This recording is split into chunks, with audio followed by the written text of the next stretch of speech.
Hearts, it's your old pal Jordan the Lion. Great to see you again today. I decided to do a story time video today, and what today's video will be about is the problems I encountered with moving to Hollywood and the problems I encountered with this fly that's obviously going to bug me this whole time.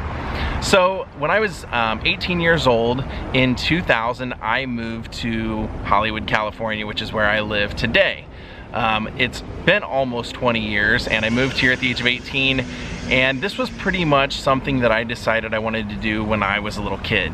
My dad, from the time that I was in kindergarten, was battling, or maybe I was maybe first grade, was battling tumors and cancer, and over a 2 or 3 year span, it eventually took his life. And when he passed away, I don't know, I was a lot like my dad, so somebody that I saw a lot of myself in was gone, and I was a big fan of Guns N' Roses, and my dad was a big fan of like Alice Cooper and The Who and everything, so we were both into that kind of heavy rock music. And I was so into Guns N' Roses at that time, I found out that they lived in Hollywood, and just something, I guess when my dad passed away, just inside me said, you know, like, when you are an adult, you should just leave. Like, I never really felt like the town that I lived in, Troy, Ohio, was really for me. I just never felt like I fit there, or that I was really interested in being there. And no disrespect to the town, it just wasn't for me. And when my dad passed away, they ended up selling all of his things, and since my sister and I were the heirs, we both got a little bit of money that we would put into a bank account that we would get when we turned 18 for whatever we wanted. And you know, generally we both planned on using it for school. My sister's 5 years older than me, so she did go to college with hers, and I just always planned on moving out to Los Angeles and like starting my life. Now I had a band when I was 16, turning 17. We started that summer a band, and it was a 3-piece band. I was the guitar player, and the bass player also sang, I sang. Actually, every member of the band was a pretty good singer. So we, I told them that my plan was to come to Hollywood. Now, the drummer was a year younger, so he was still in school, and the bass player was actually like 3 years older, so he was in college. But he was a guy who, his family had pretty much always just kind of bankrolled everything he wanted to do, so he didn't have to have a job while he was in college, and he really didn't know what he was in college for. If you ask him, he couldn't tell you what job he wanted when he got out. I think he was getting a degree in popular culture, and he didn't really have a plan. So when he met me and I said, this is definitively what I'm doing when I turn 18, the whole band kind of glommed on to that dream, at least for the moment. Now, as time went on, the way you do when you're young, the band ended up breaking up. One member got a girlfriend and just didn't seem to take it as seriously, and then we eventually quit practicing, quit booking gigs, because I was the one that always booked the gigs, and with it being the following summer and school being out, I couldn't promote it to any of my classmates. This was before cell phones, so, or I mean, at least before everybody you knew had a cell phone. It was like random if you knew somebody. I think when I was in school, I knew one of my teachers had a cell phone, but other than that, I didn't know anybody that had cell phones. It was just a different time.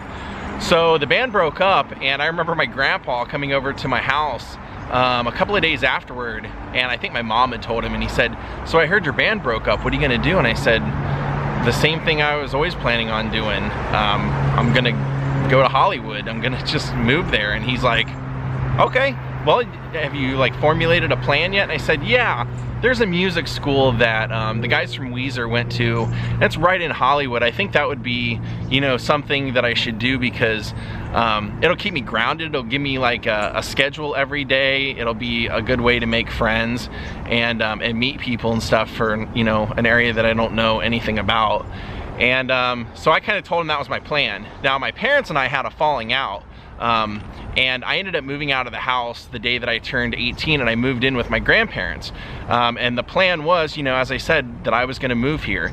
Now, I already had a job at that point. I was working at a hospital while I was in high school. I worked in the evenings and on the weekends.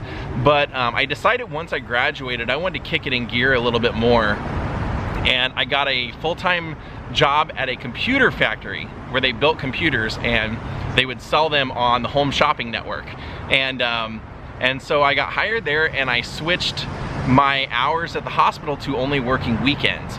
And so I was working 2 jobs. I worked Monday through Friday, 40 hours a week at the computer place, and then on the weekends I would work at the hospital.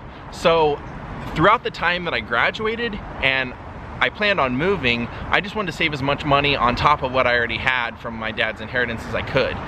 So I moved on basically July 30th, and I kept working, and my grandparents were extremely proud that I was, you know, they never really saw me. They saw me in the evenings when I was coming home from one of my jobs or whatever, but other than that, they really didn't get to see me that much. And I remember my grandparents sitting me down and saying, so if you're serious about this, what we decided to do for your Christmas present this year is we're gonna buy you a plane ticket to go to Hollywood, and you can go look around.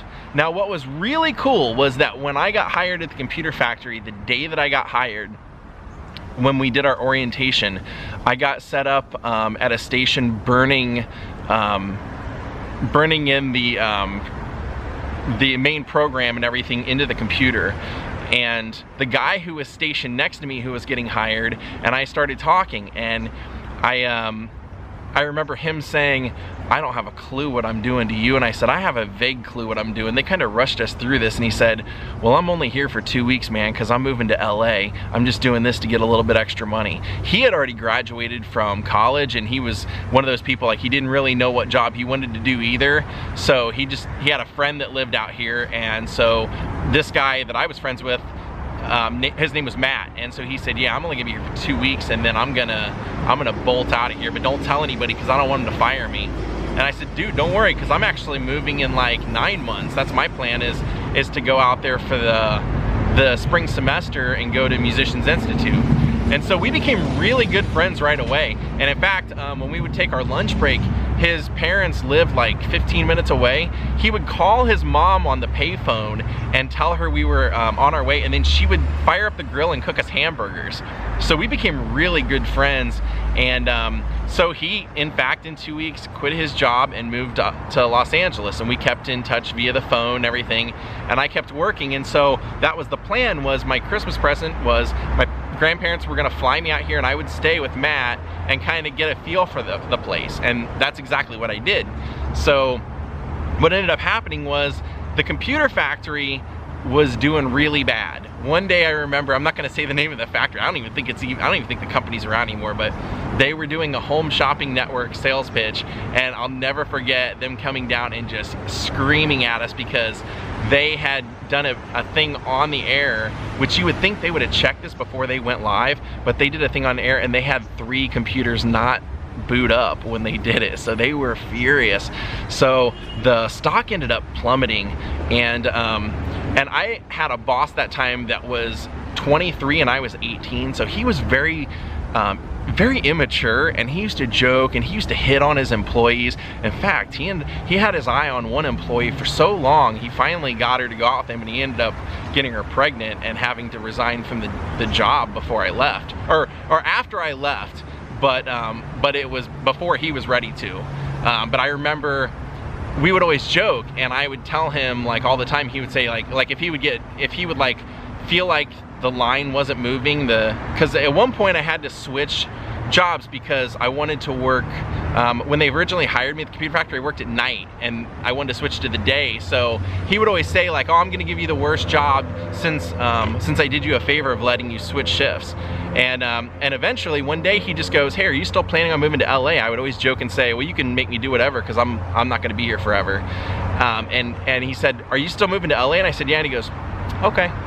That day, they called like 300 people in and they laid them off, and I got laid off. This was a month before I was to move to Hollywood. They laid people off, and since I had already told them I was gonna leave anyway, it made sense that they'd lay me off. So I applied for a temp agency, and the temp agency gave me maybe the worst job I've ever had. It was working at 5 a.m. in a plastic mold injection factory that made like high chair, the like tray of a high chair for babies, and they would spit these lids out, and you had to go with like an X-Acto knife or whatever, like a utility knife, go around and like trim all the excess plastic off. And since it was a machine, it never stopped, so you couldn't just like go to the bathroom, you couldn't just take off whenever you wanted to. So I did this job, I hated it, but I did it for, here we go with those bugs again. I did it for the last month I was there, and they actually tried to hire me on. I was like, no, I already have a plan to leave and everything. So it was kind of good. I mean, my grandpa even said, he's like, you know, you've worked so hard this whole time, don't you think you can allow yourself like a month before you leave to not work if you want to? And I said, yeah, but I'm gonna have like a year when I move to Los Angeles where I'm not gonna work because I'm gonna be in school. I'd rather just grin and bear it and just like muscle through. And in fact, I remember one day the guy who hired me on for that month came and said, I know this is kind of a crazy thing to ask, but would you be interested in switching and working the night shift for a couple of nights so that they can get caught up? And I said, I'll tell you what, I'll do it if I can work the straight through to the morning shift. And he's like, you want to work 16 hours straight? And I go, yeah. He goes, I don't think you can do that. He goes, the thing is, you'd have to clock out and then clock back in, and we can't give you the overtime as though it's a 16-hour day, because it would be like the time would change over and everything. I don't care, I just want the money. And a guy sitting next to me heard me say that, and he didn't have a car. He was on house arrest, but he was allowed to leave for work. And he looks over and taps me, goes, hey, if you'll drive out to Indiana and pick me up, I'll work it with you. So I agreed to do that, believe it or not. I drove an hour to Indiana. That, like, they said, okay, like, when you get done today, go home and sleep and then come back, you know, 8 hours later for that shift. So I went home and tried to sleep, I couldn't sleep, and then went and picked this guy up, and we worked that shift and everything, and then I got to move. So it was moving day, and I remember waking up and my grandpa goes, well, actually, it was like 3 days before I was moving, and I called Matt to let him know, hey man, like, because when I had been out there visiting, he said, yeah, absolutely, when you come out here you can stay with us until you find a place and everything. And so that was the plan. But I called Matt 3 days before my flight to say, hey dude, I'm coming this day, can you pick me up at the airport? And when I called, he said, oh man, I have bad news. He goes, I couldn't find a job, so I'm actually driving back to Ohio to live in Ohio tomorrow morning. And I go, okay. I go, do you think you could ask your roommate if I can still stay there? And he goes, well, here's the thing. My roommate's not too happy with me because I haven't found a job, and he's like tried to set me up with jobs and they didn't work out. So he had already found somebody else to move in. So as soon as I'm out, that guy's gonna start moving in. So there's just it's not gonna be possible. So I go, okay. So that was the big hurdle right off the bat, was that I was planning on staying with friends and having them take me around to help me find an apartment, and now I didn't know anybody that was going to be there. I didn't really consider his roommate like a friend. He was a friend of a friend, and so I was now going to be moving to Hollywood, not knowing anyone and not having anywhere to stay. But honestly, I didn't care. I wanted to start my life over so bad. Like I said, since I was a kid, I'd wanted to move to Hollywood, so it just wasn't in my mindset to change the plan, and I just wanted it bad. So I stuck to the plan, and I started looking online, and I find that there is a hostel, whatever that is, on Hollywood Boulevard, not more than a block away from my school, that I can get a room at. Now, I didn't know what a hostel was at that time. I thought that it was just like a misspelling of hotel. And so I booked it. I remember at the time it was $36 a night. And I lucked out, because not knowing what a hostel was, I would later find out when I was a traveler that sometimes those rooms can have 8 to 12 beds, people staying in there, and a lot of times people get stuff stolen and this and that or whatever. But I had booked a solo room. This place actually had a solo room for $36. So I had my own room, flew out here, took a cab from the airport, went to the hostel, dropped my stuff off, and then started walking around. Now, one of the problems was that the school I was going to, Musicians Institute, tried to help people get ready for the move, and they would give you materials which were like apartment buildings that they had connections with. It would have like the apartment address, their phone number, how much the rental units were, things like that. So all of us had been given that information, and we're all going to be looking at the same apartment buildings for apartments. This was like before Westside Rentals or like the places that you can just go online and see listings for apartments. You really had to do the legwork, you know. This was Revenge of the Nerds. This was like going around, knocking on doors, buzzing people, talking to them, asking if they had vacancies, things like that. And so so that's basically what I did. I got out here, started walking around, looking around and everything. And then the next day was, that was the day that they were gonna do the orientation. So they have the security guard there tell us that, you know, like Hollywood for the last few years had been a really crappy place and a really dangerous place, and that, you know, basically Hollywood Boulevard from La Brea up to Vine was divided into 3 sections by gang territory, and that it was on the upswing, and that they recommended you not walk around with your lanyard from the school out front, because then you would be an easy target to be robbed, you know, or pickpocketed or whatever. So they kind of, on that first day, kind of put a little bit of a scare in you, but kind of made you realize you're in a big city. And so I went back to the hostel that night, and they had a communal TV in the living room, and there was one guy sitting in that communal living room, and he was watching a what was the band, My Bloody Valentine VHS that he had brought. And I was like, oh, this is cool, I like this kind of music. So we started hanging out that night or whatever, and the next day I went and started looking for apartments. Now, I spent the entire day buzzing offices and everything, and what I found out, for one thing, was that all the prices that they had put on the paperwork were way out of date. Everybody that was moving here that was probably planning on paying certain prices, they were in for a rude awakening, because all the prices were like $100 or $150 more on every place that I checked. And many of them just didn't have vacancies. So I got lucky and found one that had a vacancy. They showed it to me. In those days, I didn't know what rent control was. I didn't know anything about that. And I was 18, I had money in my Ohio bank account, and that day I had started up a bank account in Hollywood with like, I think I put like $5,000 in it or something. So the lady invites me in, I check out the apartment, I like it, and tell her I want to get it, and immediately she starts acting strange, and she's like, I don't know, you know, you're going to that musician school, you know, I don't want loud instruments, and you know, I don't want parties. And I'm like, yeah, I'm not gonna do any of that. And then she was like, well, you're 18, so, you know, I'm just afraid you won't pay the rent, or, you know, something will happen and everything. And I'm like thinking, like, why am I running into this problem? I'm an adult now.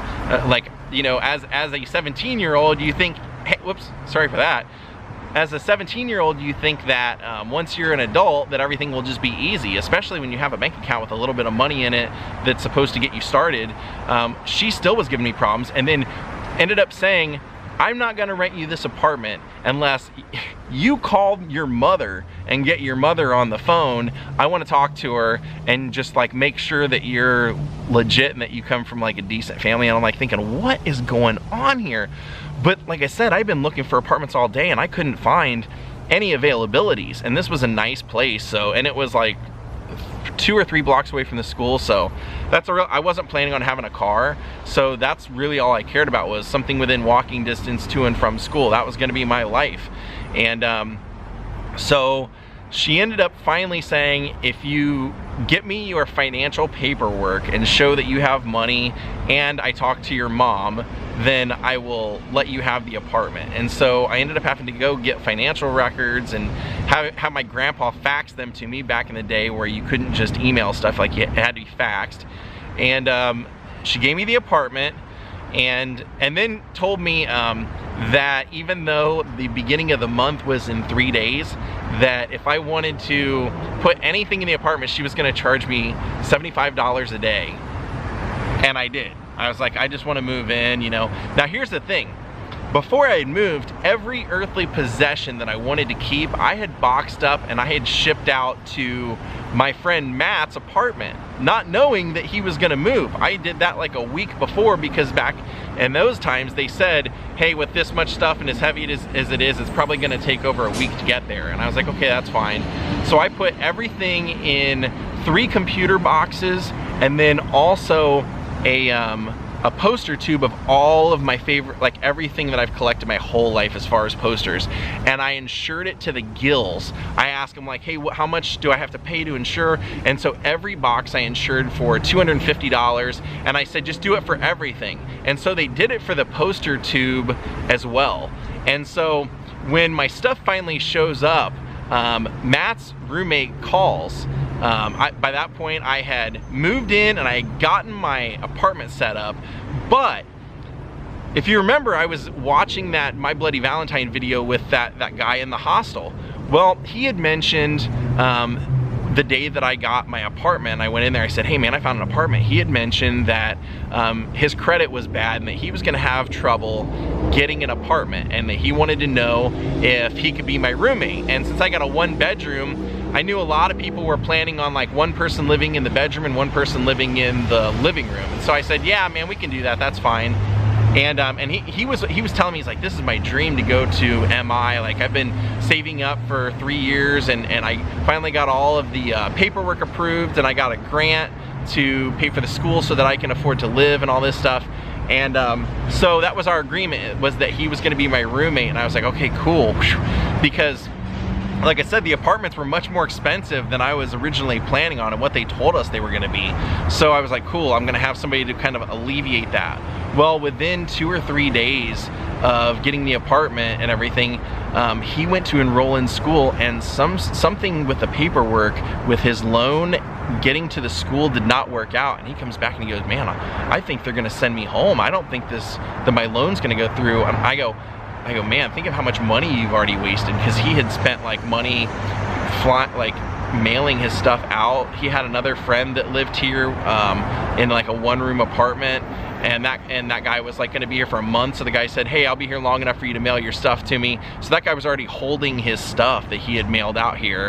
And now this guy's like, I think I'm gonna have to leave. And that's exactly what ended up happening. He ended up having to leave. And so then my stuff shows up, and oddly enough, when I get the call, the guy goes, you're not gonna be happy, some of your stuff's damaged. And I go, what? He goes, yeah, some of your stuff's damaged. I go, well, I insured everything, so we'll figure it out when I see it. And so when I saw it, it was basically the outside of the boxes. Since I worked at a computer factory, I was smart enough to get a bunch of boxes, and I double boxed everything. Because that's how we shipped out computers. We put stuff in one box and then put that box in another box. So I'd done that with all my stuff. And so all the outside was thrashed, but all my stuff inside was fine, except for the poster tube. I had taped up both ends of the poster tube, and somebody clearly had just ripped the tape clean off of the poster tube, and I thought all my posters were gone. Get out of here. I thought all my posters were gone, and so I filed a claim. And so they said, okay, you know, can you send us pictures? So I took pictures and sent them the pictures and everything, and they reimbursed me $250 for the posters. And then when I went to throw the poster tube away, I look in it and I noticed there's one poster in there. One of them they didn't get out, and it was actually a Guns N' Roses poster that I had since I was a kid, so I was really happy. Ironic, isn't it? Because that was one of the reasons that I moved here. So yeah, so all that crazy nonsense went wrong before I was even starting my first day of school. I was supposed to move out here and live with a friend. That was over. You know, at one point I was gonna have a roommate, and then he had a mishap. All that stuff kind of should have told me maybe moving here wasn't the best idea, but something just told me that, you know, in the land of opportunity, which is the United States of America, you probably don't have much more opportunity than places like Los Angeles and New York, where there's just so much going on. So I decided to stick it out, and someday I'll tell you about the whole first year, about when I was living here and all the crazy things that I ran into there, because from there you have to make friends, you have to get a social life, you have to get jobs and things like that. But today I just wanted to tell you about, you know, an 18-year-old who really didn't have any life experience. And one of the greatest things that I forgot to tell you, and it's actually one of probably the best pieces of advice that I could probably impart in this story was that when I was planning on moving, after I had come out here and visited for my Christmas present, which I think I visited in January, when I decided that March was definitively the time, I remember my grandma telling my grandpa, like, hey, you need to go with him when he does that move to help him get things set up. And I remember my grandpa sitting there and he said, no, that's what this is all about. You know, when I was 18, nobody helped me get started in life. You just have to make decisions, and you have to make mistakes, and that's all part of it. Him getting his phone set up, him getting an apartment, him getting enrolled in school, that's all on him. That's all part of what he's gonna have to deal with. And that was great, because that was honestly the best advice. It allowed me to make mistakes and learn from them. Like when I got that apartment, and immediately kind of freaked out because it was more expensive than I had originally planned on paying per month. But then I got relieved because that guy Sean was going to be my roommate, and then that all fell through. I remember how much I overreacted when he moved. I overreacted so much, I remember emailing my grandpa and saying, I think I should get used to eating bologna sandwiches every day just to be safe, to make sure that I don't run out of money in the first year. Which in reality, I had enough money to survive 2.5 years if I did it, you know, if I didn't buy nonsense, and if I really just planned on paying for my school tuition and my rent and necessities and things like that. I could have done it, but that was my immediate reaction was, oh man, I need to just start eating bologna sandwiches. And I did for like 2 months. But that, you know, and then all of a sudden it dawned on me, oh, I don't have to do this. I'm just overreacting, and it's not quite as crazy as I thought. And yeah, so there you go. I hope that you guys got something from this story. It was not easy moving to Hollywood by any means. You know, like I said, I had a falling out with my parents, so we had kind of patched things up before I moved here, and it was kind of a godsend that we did, because one of the first things that happened was when I tried to get an apartment, out of nowhere, this lady decides that she wants to treat me like I'm in elementary school and wants to talk to my mom before she'll rent me an apartment. So there you go. I hope you guys enjoyed today's story time video. I'll see you all tomorrow. Sorry about the crazy lighting. I tried to get in the perfect place, and I tried to get away from the bugs, and I'll just rocky this for the end. But have a great night, everyone. We'll see you all tomorrow.